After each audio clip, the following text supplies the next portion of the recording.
A praça está lotada.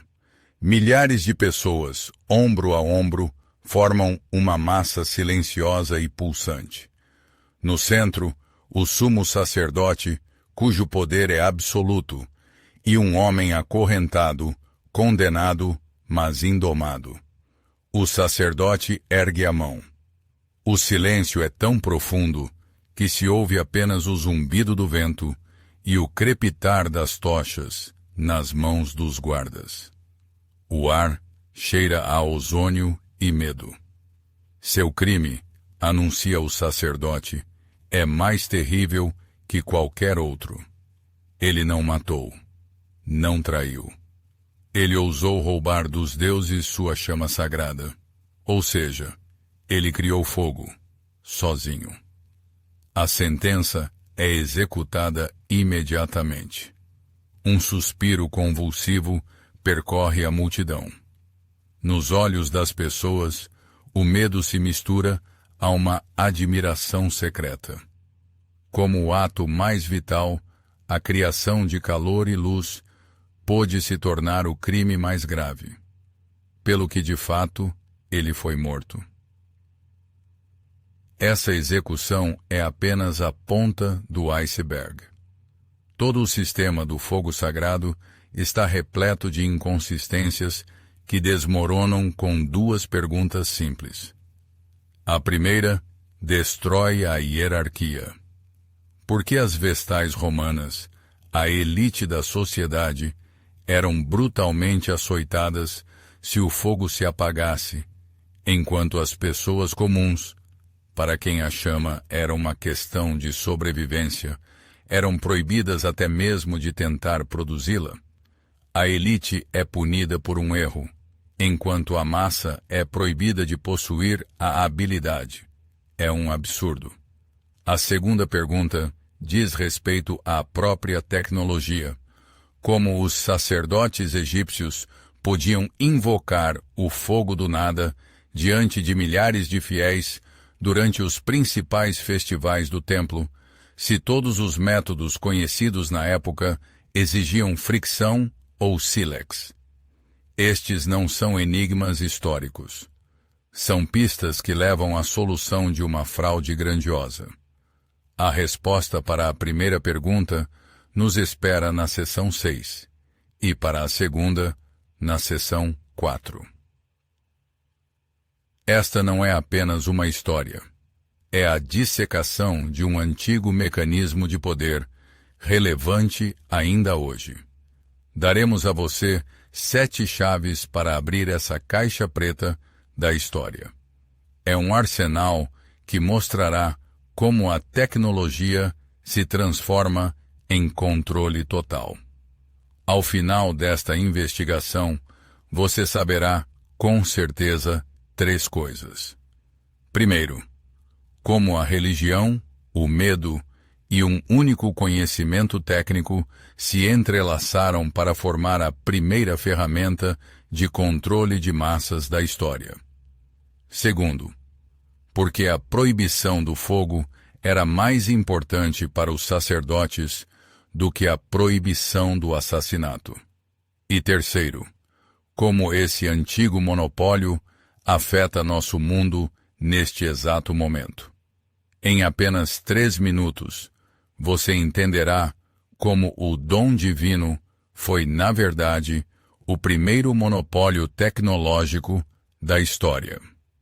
Para entender todo o sistema, é preciso desvendar seu principal mito, o mito do fogo eterno. O mito do fogo eterno não é um dogma religioso. É uma genial estratégia de marketing. Como a habilidade mais simples, a produção de fogo por fricção se transformou em um ritual sagrado para poucos escolhidos. Os sacerdotes deram uma resposta simples. Existem 2 tipos de fogo. O primeiro é o celestial, puro, concedido pelos céus. Ele só pode ser preservado. O segundo é o terreno, sujo, profano, criado pelos homens. era uma ilusão conveniente.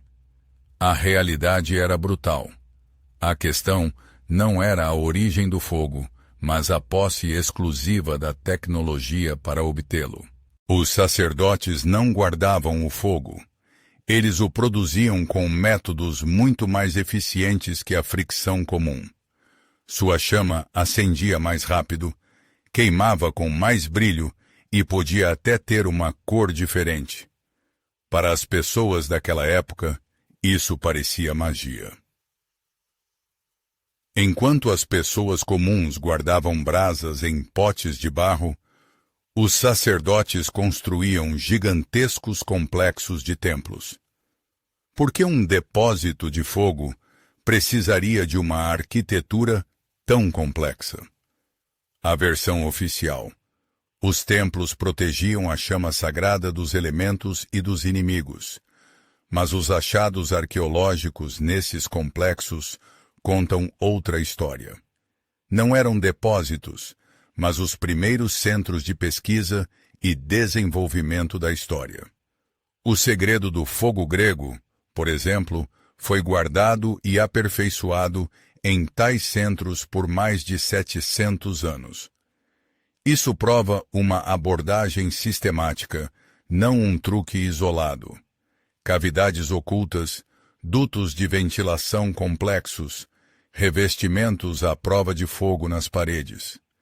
Eram institutos científicos. E seu principal produto exigia conhecimentos que hoje atribuímos à ótica, acústica e química. Agora, a punição cruel das vestais faz sentido.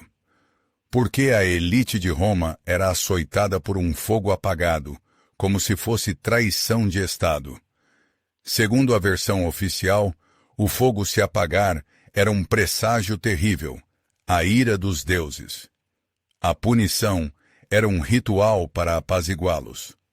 Mas olhe para isso do ponto de vista da tecnologia. Um fogo apagado não é uma crise religiosa. É uma falha tecnológica que ameaça expor todo o sistema. Se os sacerdotes tivessem que criar a chama novamente diante de todos, seu monopólio ruiria. Segundo Plutarco, o açoitamento era realizado pelo pontífice máximo na escuridão total. As vestais não eram punidas por sacrilégio, mas pelo risco de revelarem um segredo comercial. Mas como esse monopólio se manteve por séculos, se os métodos básicos de fazer fogo eram amplamente conhecidos? A propaganda era apenas parte da resposta. Os sacerdotes desacreditavam o fogo terreno, chamando-o de sujo e impuro. No entanto, o principal trunfo era outro. O fogo celestial deles era, de fato, qualitativamente diferente.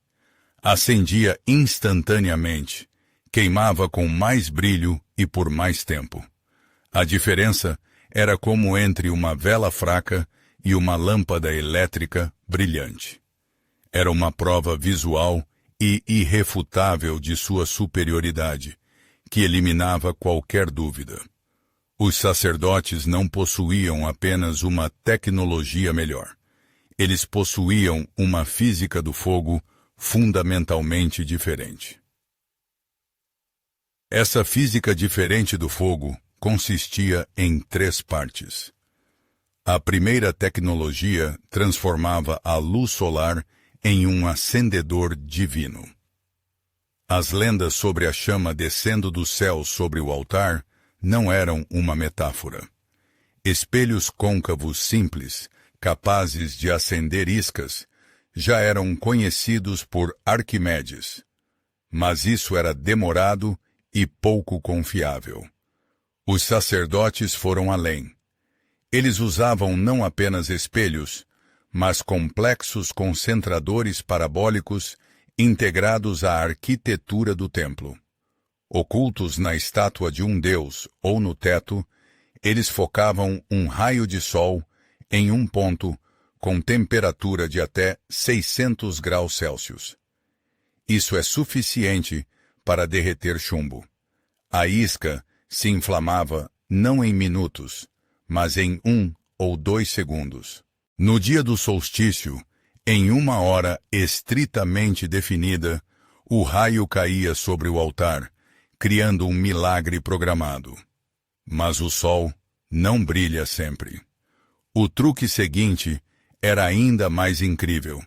Eles aprenderam a criar fogo a partir de pedra e som. O mito das palavras de poder capazes de acender o fogo não é uma alegoria. É a descrição de um mecanismo real. Os sacerdotes descobriram o efeito piezoelétrico 2000 anos antes de sua descoberta oficial. Cristais de quartzo ou turmalina, quando submetidos a uma compressão súbita, geram uma faísca de alta voltagem. É um raio em miniatura. Imagine a cena. O sumo sacerdote pronuncia uma fórmula sagrada. Nesse momento, ele pisa discretamente em uma placa de pressão oculta no chão. Uma alavanca sob o piso comprime o cristal. A faísca salta entre 2 contatos e incendeia um material inflamável no altar. Para milhares de fiéis, o fogo nasce da palavra. E você, conseguiria distinguir tal truque de um verdadeiro milagre?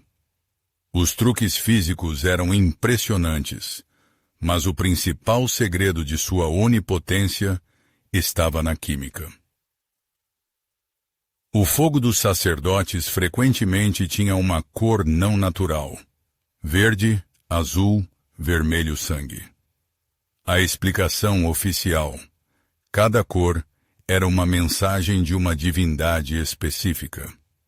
Verde da deusa da fertilidade, vermelho do deus da guerra.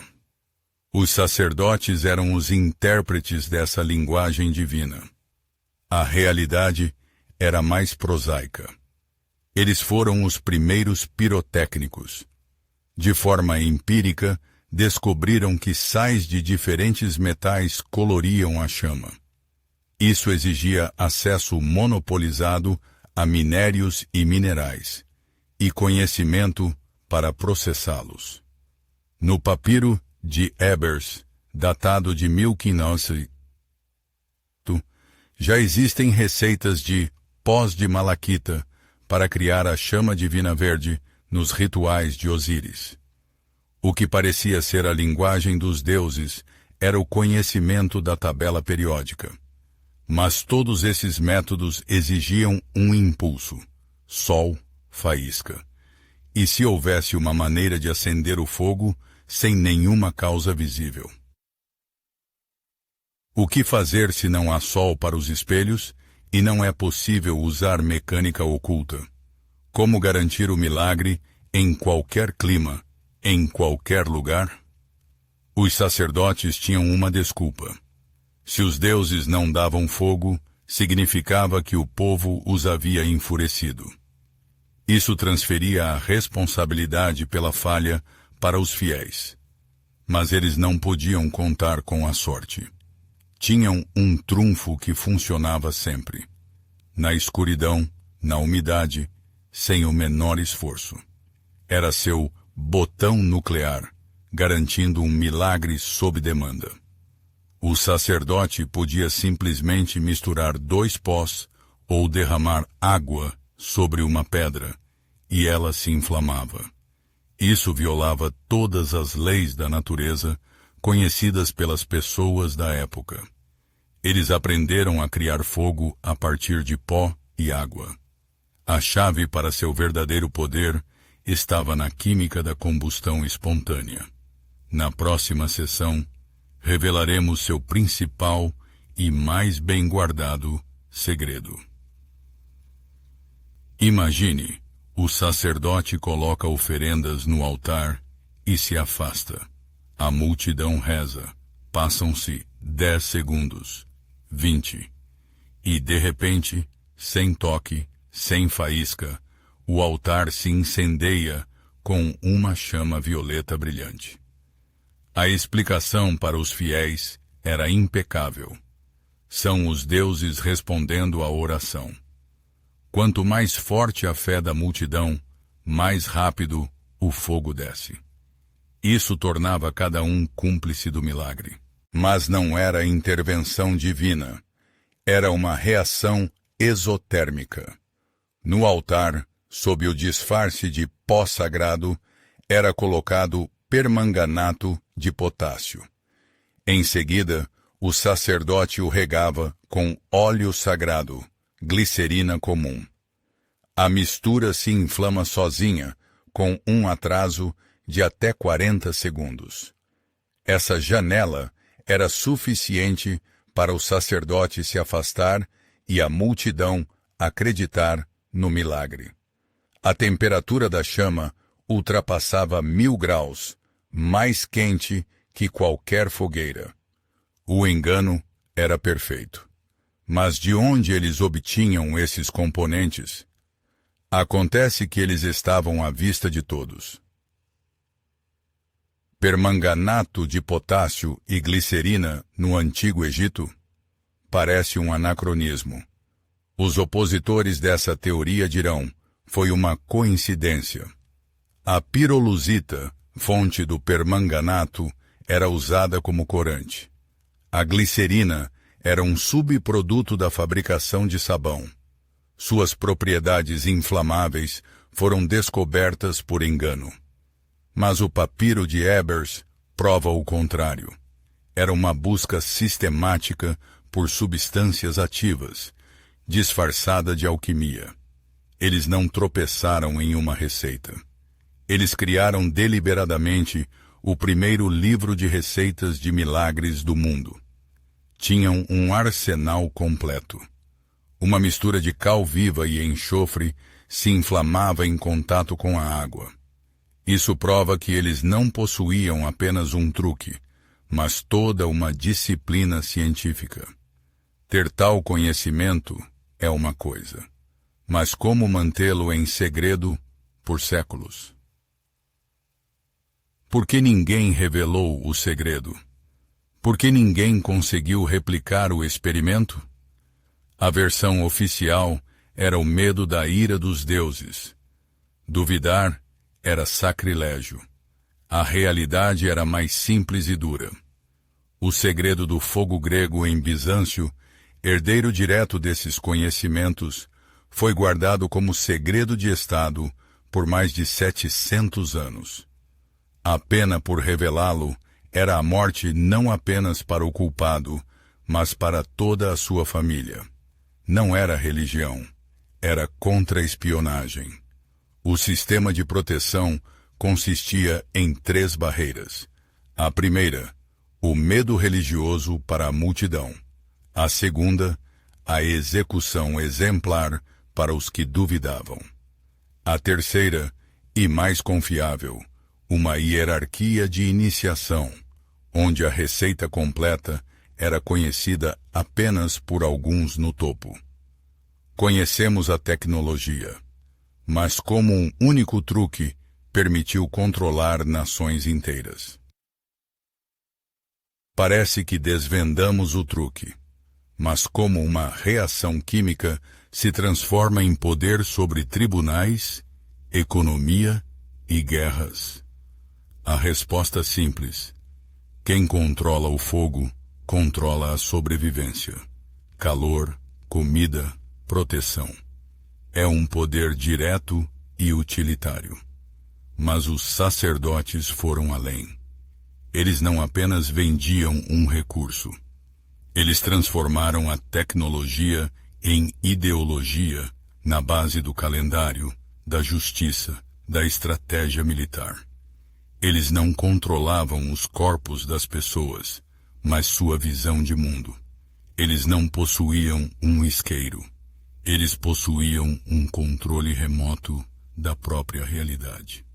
Conhecer o segredo é como ter mãos fortes, mas transformá-lo em um sistema de controle é aprender a manipular o sistema nervoso de toda uma sociedade.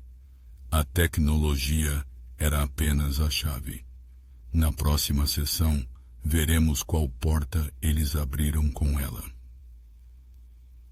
Como o fogo do templo podia determinar quando os camponeses deveriam semear e colher?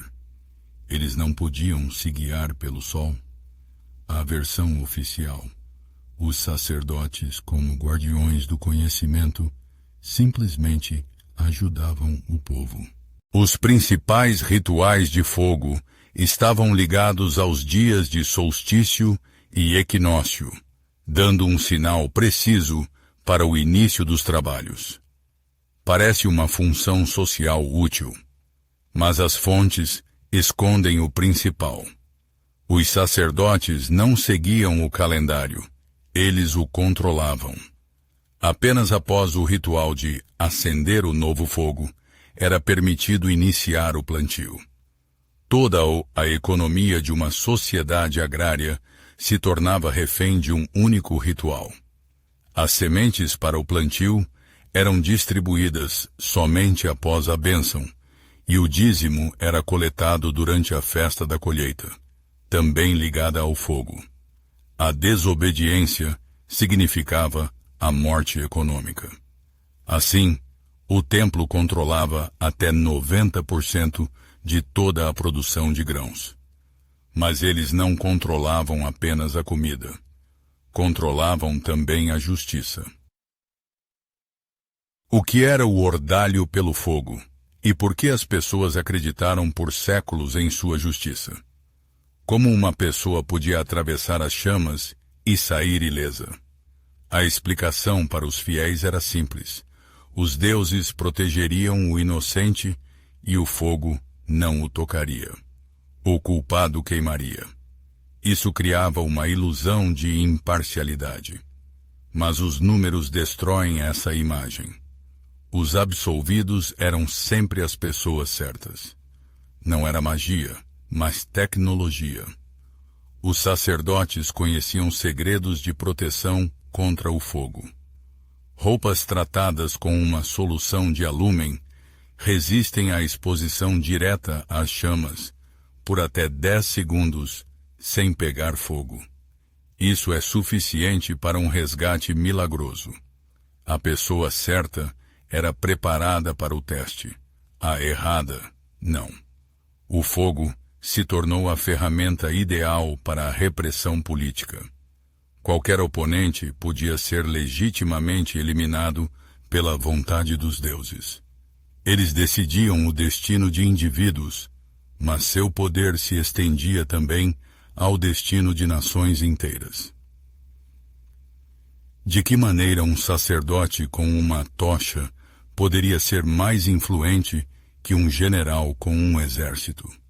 Antes de uma batalha importante, acendia-se o fogo sagrado para obter a bênção e elevar o moral das tropas. Isso parece um apoio religioso padrão, mas os sacerdotes podiam controlar totalmente esse processo. Se um governante queria a guerra e os sacerdotes eram contra, o fogo, milagrosamente, não acendia. Isso era interpretado como um mau presságio, e nenhum soldado ia para a batalha. Os sacerdotes se tornavam a instância máxima que aprovava a política externa. A Pítia, sacerdotisa em Delfos, inalava a fumaça de folhas de louro e proferia suas profecias. Sua resposta enigmática em 400 a.C. convenceu os atenienses a confiarem nas muralhas de madeira, sua frota, e vencer a batalha de Salamina. Esse sistema de controle total funcionava perfeitamente, mas se baseava em um elemento-chave: o medo consolidado em lei. Por que as pessoas não se rebelavam contra uma manipulação tão onipresente? A resposta parece simples: o poder da propaganda. O fogo era tão divinizado que a ideia de desobediência parecia um sacrilégio. Mas a fé, por si só, não era suficiente. Todo sistema de poder precisa de leis. cruéis, visíveis e inevitáveis. Os sacerdotes conseguiram criar leis onde qualquer atentado ao seu monopólio do fogo era equiparado à traição de Estado. Eles criaram um sistema legal onde o roubo do fogo, ou seja, a tentativa de reproduzir a tecnologia de forma independente, era punido de forma mais severa que o assassinato de uma pessoa. Porque o assassinato tirava a vida de um, mas o roubo do fogo ameaçava o poder de todos. Essa transição foi como o congelamento da água. O que era flexível, o medo e a tradição, transformou-se no gelo sólido e inquebrável da lei, que acorrentou a sociedade por séculos. Eles escreveram uma lei que não protegia as pessoas, mas a tecnologia. Surge uma questão paradoxal. Como pôde acontecer que, em códigos antigos onde o homicídio culposo era punido com uma multa de 12 bois, a tentativa de criar fogo era punida com a queima na fogueira? A explicação oficial dos sacerdotes era impecável. O assassinato é um crime de um homem contra outro, uma conexão horizontal. Mas o roubo da chama divina é um crime contra os próprios deuses, um desafio vertical, um pecado incomparavelmente mais grave. Mas a realidade era muito mais pragmática. Para a casta dominante, o assassinato de um plebeu era apenas uma perturbação da ordem, um problema local. Já um homem capaz de acender fogo por conta própria era uma ameaça sistêmica. Ele não atentava contra os deuses. Ele atentava contra toda a estrutura de poder, economia e conhecimento. Ele não era um sacrílego, era um terrorista tecnológico. E sua punição não era apenas uma execução, mas um espetáculo de horror cuidadosamente orquestrado. Esse espetáculo era encenado com uma teatralidade incrível. Por quê? Afinal, poderiam simplesmente matá-lo. As execuções públicas eram a norma, mas os detalhes desse ritual mostram outra coisa. O ladrão de fogo não era queimado na chama sagrada do templo. Ele era queimado no mesmo fogo impuro que tentou criar. Era uma lição visual martelada na consciência. Sua criação ilegal o destruirá. Plutarco descreve como, antes da execução, um silêncio total reinava na praça, quebrado apenas pelo crepitar da fogueira e pelo murmúrio ritual do sacerdote. O objetivo principal não era punir um, mas paralisar mentalmente milhares. Esse terror era direcionado para fora. Mas o sistema também exigia uma disciplina de ferro internamente. Isso nos leva de volta ao enigma das vestais romanas. Então, por que as vestais, guardiãs do fogo, enfrentavam apenas um açoitamento brutal e não a morte quando o fogo se apagava? Sua falha parece ainda mais grave. A versão oficial, seu alto status aristocrático as protegia. Mas a questão não era o status, e sim o tipo de crime. O rebelde roubava a tecnologia, era um inimigo externo, sujeito à aniquilação total. A vestal, por outro lado, cometia uma negligência profissional. Ela não era uma inimiga, mas uma funcionária valiosa, porém faltosa, da corporação. Ela não precisava ser destruída, mas punida de forma exemplar para manter a disciplina interna. Segundo Tito Livio, havia apenas 6 vestais em Roma, o que tornava cada uma um ativo insubstituível. Esse sistema de 2 pesos e 2 medidas era genial, parecia inabalável. Você já viu como, por falhas idênticas, os de dentro e os de fora são punidos de maneiras diferentes? Será que esse controle total foi tão eficaz que ninguém jamais tentou desafiá-lo? Será que o medo venceu completamente a curiosidade? À primeira vista, qualquer resistência parecia inútil. Contra o poder do Estado e da religião, um indivíduo era impotente. Mas é precisamente quando um sistema parece absoluto que as rachaduras aparecem. Houve rebeldes. Suas histórias foram apagadas das crônicas oficiais e suas ações rotuladas como heresia. O sistema os chamava de criminosos e sacrílegos. Mas, do ponto de vista da história, eles foram os primeiros cientistas, inventores e revolucionários. No próximo capítulo, vamos resgatá-los do esquecimento e contar a verdadeira história daqueles que ousaram desafiar os deuses pela humanidade.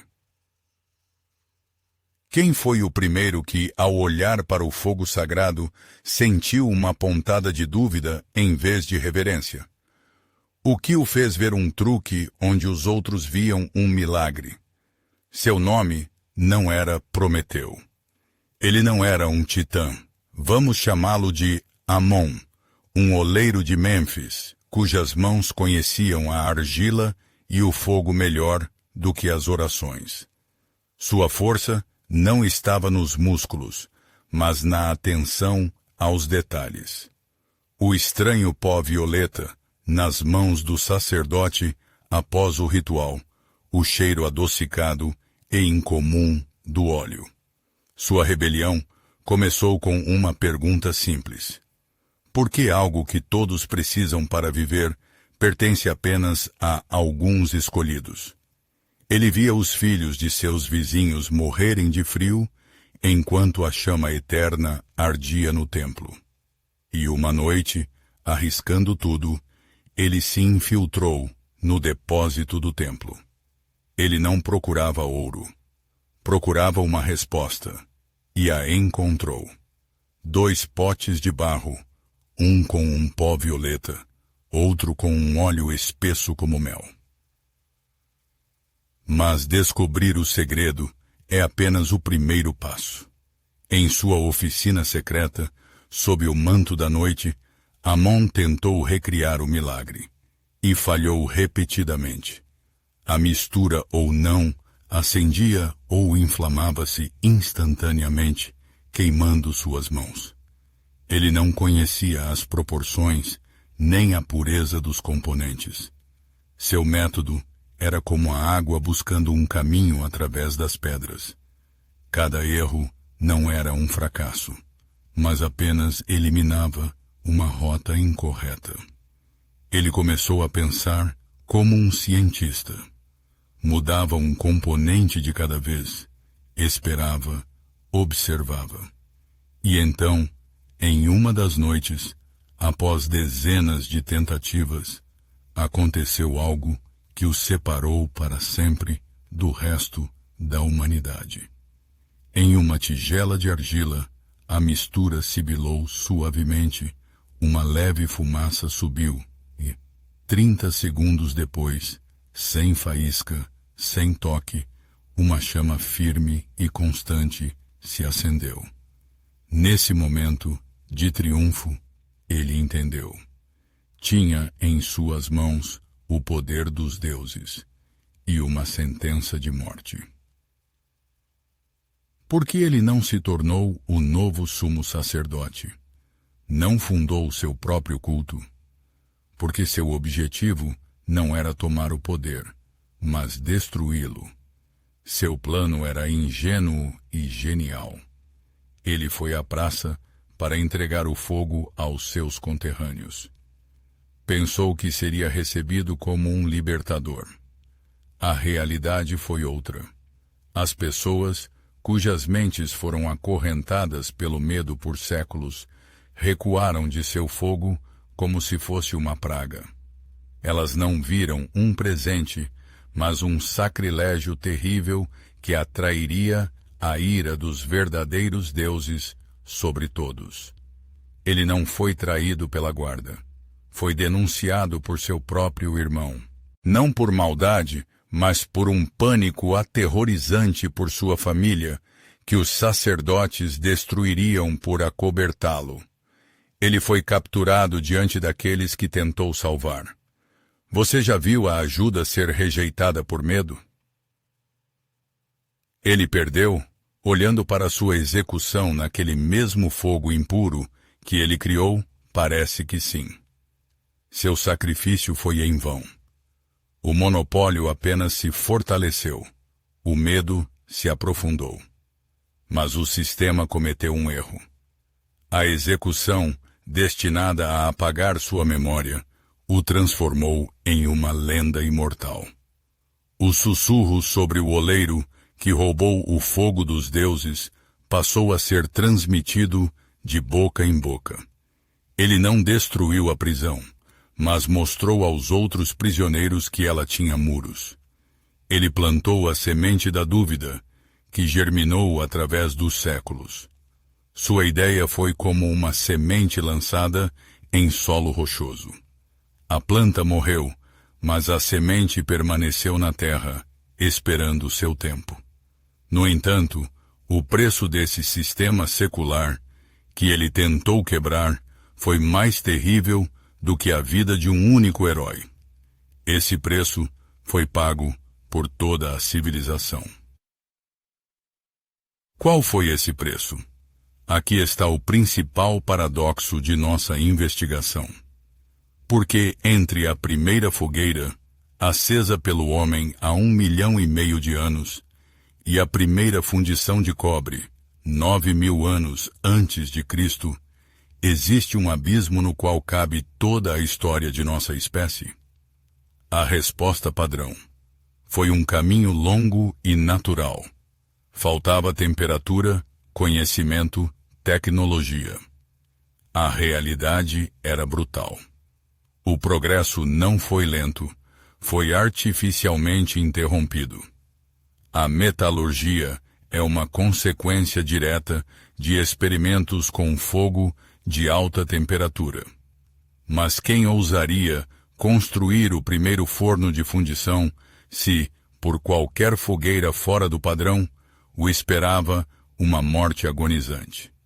Cada vez que um antigo oleiro obtinha acidentalmente minério derretido em seu pote, ele não celebrava a descoberta. Ele destruía as evidências em pânico para não ser acusado de heresia. Não perdemos anos, perdemos milênios. Mas a estagnação tecnológica é apenas a ponta do iceberg. O golpe principal não foi desferido contra a tecnologia. Foi desferido contra o próprio mecanismo do conhecimento. Como a proibição do fogo pôde deter o desenvolvimento da matemática ou da astronomia? Aparentemente, de forma alguma. São áreas diferentes. Mas os números destroem essa imagem. Bizâncio guardou o segredo do fogo grego por mais de 700 anos, e mesmo em segredo, ele impulsionou o império. Agora, imagine o contrário. A proibição dos sacerdotes não era direcionada ao fogo em si. Era uma proibição ao experimento, à curiosidade, ao próprio método de tentativa e erro. Ela martelava na cabeça de milhões uma única diretriz: não tente entender como o mundo funciona. Apenas acredite em nós. Seu principal crime não foi esconder uma receita. Foi o assassinato do método científico em seu nascimento. Eles protegiam seu poder, mas o preço foi a castração cognitiva de civilizações inteiras. Vamos imaginar um mundo onde isso não aconteceu, onde o rebelde Amon foi recebido como um herói. No início, as mudanças parecem modestas. cerâmica de melhor qualidade, casas mais quentes, novos alimentos. Mas isso é apenas o primeiro passo. Experimentos livres com fogo são um caminho direto para a metalurgia do ferro e do aço já no Antigo Egito. E isso, por sua vez, leva a máquina a vapor nos tempos de Arquimedes. Herón de Alexandria criou seu protótipo já no primeiro século d.C., mas permaneceu um brinquedo. Não havia tecnologia para a produção em massa de metal. Imagine navios a vapor no Nilo, ferrovias no Império Romano, a Revolução Industrial 2000 anos antes. Quantos gênios, iguais a Da Vinci, foram queimados em fogueiras por tentarem construir o primeiro forno de cozimento? Quantos Arquimedes morreram no anonimato porque foram proibidos até de pensar em experimentar? Essa história parece um passado distante. Mas será mesmo? O monopólio do fogo caiu. Prometeu, no final, venceu. Então, a luta acabou? À primeira vista, sim, o fogo está acessível a todos, o conhecimento científico está aberto, mas o cenário muda quando percebemos. Apenas a tecnologia mudou, não o mecanismo em si. O fogo sagrado de hoje são outras chaves para a sobrevivência e o poder. Acesso à energia, tecnologias genéticas, inteligência artificial, informação. Esse mecanismo funciona como uma peneira antiga. A forma dos buracos muda, mas o princípio de separar os não iniciados dos escolhidos permanece o mesmo. Os antigos sacerdotes se foram, mas seu arsenal de métodos permaneceu. Eles simplesmente trocaram as vestes rituais por ternos de negócios.